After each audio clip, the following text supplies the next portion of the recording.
بسم اللہ الرحمن الرحیم۔ السلام علیکم ورحمۃ اللہ وبرکاتہ۔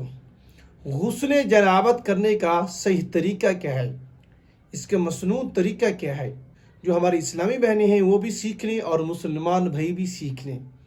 غسل تو کر لیتی ہیں، گھنٹوں شاور کے نیچے تو کھڑے رہتی ہیں، لیکن ان کا صحیح طریقے سے غسل ہوتا ہی نہیں ہے، جو ہمیشہ ناپاک رہتی ہیں۔ تو صحیح طریقہ معلوم ہونا چاہیے۔ یہ تو ایسی چیزیں ہیں، یہ تو بچے کو ماں کے گود میں سیکھنا چاہیے۔ جب ماں باپ کو غسل کرنے کا صحیح طریقہ معلوم ہی نہیں ہوتا، وہ بچوں کو کیا سکھائیں گے؟ تو لہٰذا آج کی ویڈیو جو ہے نا، اس بات پر ہے کہ غسل جنابت کرنے کا صحیح مسنون طریقہ کیا ہے، جس کی وجہ سے ہم پاک ہو جائیں، ہماری پاکی صحیح طریقے سے ہو جائے۔ تو یہ چھوٹے بھی دیکھیں، بڑے بھی دیکھیں، اور مسلمان عورتیں بھی دیکھیں۔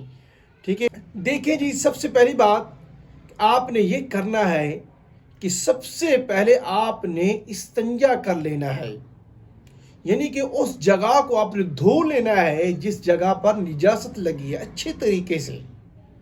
ٹھیک ہے، وہ دھونے کے بعد پھر آپ نے سب سے پہلے نماز والا وضو کرنا ہے۔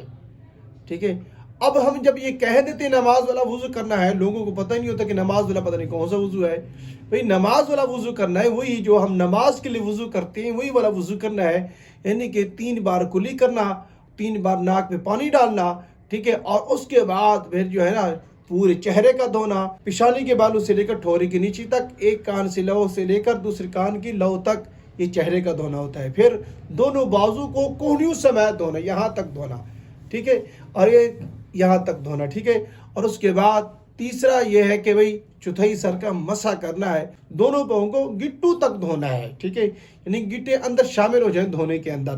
یہ ہے جو نماز والا وضو ہے، جس کا میں نے آپ کو طریقہ بتا دیا ہے۔ یہ والا آپ نے وضو کر لینا ہے۔ ٹھیک ہے، دیکھیں جی، آپ نے وضو کر لیا۔ ٹھیک ہے، وضو کرنے کے بعد پھر یہ یاد رکھیں، غسل کے اندر جو ہے نا یہ 3 فرض ہیں، 3 فرض غسل کے اندر۔ سب سے پہلے آپ نے کیا کرنا ہے جی، کلی کرنی ہے۔ سب سے پہلے آپ نے کلی کرنی ہے غرارے کے ساتھ، یعنی کہ حلق تک آپ نے پانی کو پہنچانا ہے۔ اگر آپ کو روزہ نہیں ہے، اگر آپ کو روزہ ہے تو پھر آپ نے غرارے کے ساتھ کلی نہیں کرنی، صرف کلی کرنی ہے، منہ میں پانی ڈالنا پھر باہر نکال لینا ہے بس۔ ٹھیک ہے، 3 بار۔ ٹھیک ہے، دوسرا اس کا فرض یہ ہے کہ بھئی ناک میں پانی ڈالنا، یعنی کہ ناک کی نرم ہڈی تک پانی کو پہنچانا ہوتا ہے، اور نوز اپنی کو اچھی طریقے سے اس کی صفائی کرنی ہوتی ہے، یعنی کہ جو نوز کے اندر ریشہ ہے، چاہے وہ خشک ہے اس کو بھی نکالیں، اور اگر تر ہے تو اس کو بھی اچھے طریقے سے صاف کرتے ہیں۔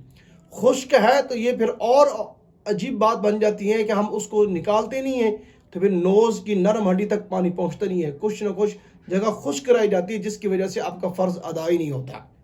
یعنی کہ آپ نے ناک کی نرم ہڈی تک پانی کو پہنچانا ہے، نوز کو اچھی طریقے سے صاف کرنا ہے، اگر وہاں پر خشک ریشہ ہے نا اس کو وہ نکالنا ہے آپ نے، تاکہ وہاں تک آپ کا پانی پہنچ جائے، وہ تر ہو جائے۔ ٹھیک ہے، یہ آپ نے کرنا ہے۔ ٹھیک ہے، اور تیسرا اس کا فرض یہ ہے کہ بھئی پورے جسم پر 3 بار پانی بہانا۔ ٹھیک ہے، 3 بار آپ نے پورے جسم پر پانی بہانا ہے کہ جسم کا کوئی بھی حصہ ایک بال کے برابر بھی خشک نہ رہے، اتنا آپ نے پانی بہانا ہے۔ ٹھیک ہے، یہ پانی بہانے کے بعد یہ آپ کا غسل ہو گیا ہے، صحیح طریقے سے ہو گیا ہے۔ ہاں، جو ہماری اسلامی بہنیں ہیں وہ اس چیز کا خاص خیال رکھیں، اگر آپ نے ٹوپس پہنی ہیں کانوں میں تو پھر اس کو ہلانا ہے، ایسا نہ ہو یہ جو ٹوپس کے جو سوراخ ہوتے ہیں اس کے اندر کوئی یہ خشک رہ جائے، یہ خشک رہ گئے تو پھر آپ کا غسل نہیں ہوگا۔ اور اگر آپ نے نتھلی پہنی ہوئی ناک کے اندر نا، اس کو بھی ہلا کر باہر نکال کر پھر اندر ڈال کے ہلا کر آپ نے اس کو تر کرنا ہے۔ اگر یہ آپ نے نہ ہلایا، صحیح طریقے سے یہاں پانی نہ پہنچا، پھر آپ کا غسل نہیں ہے، آپ ہمیشہ کے لیے ناپاک ہیں۔ ٹھیک ہے، ان چیزوں کا آپ نے خاص خیال کرنا ہوتا ہے۔ ٹھیک ہے، یہ ہے صحیح مسنون طریقہ جو میں نے آپ کو بتا دیا ہے غسل جنابت کرنے کا۔ ٹھیک ہے، اس کو آپ اچھی طریقے سے سیکھیں اور آگے بھی یہ ویڈیو شیئر کریں، ہمارے چینل کو لازمی سبسکرائب کریں تاکہ ہماری ویڈیو بر وقت آپ کے پاس پہنچتی رہے۔ شکریہ، جزاک اللہ خیرہ۔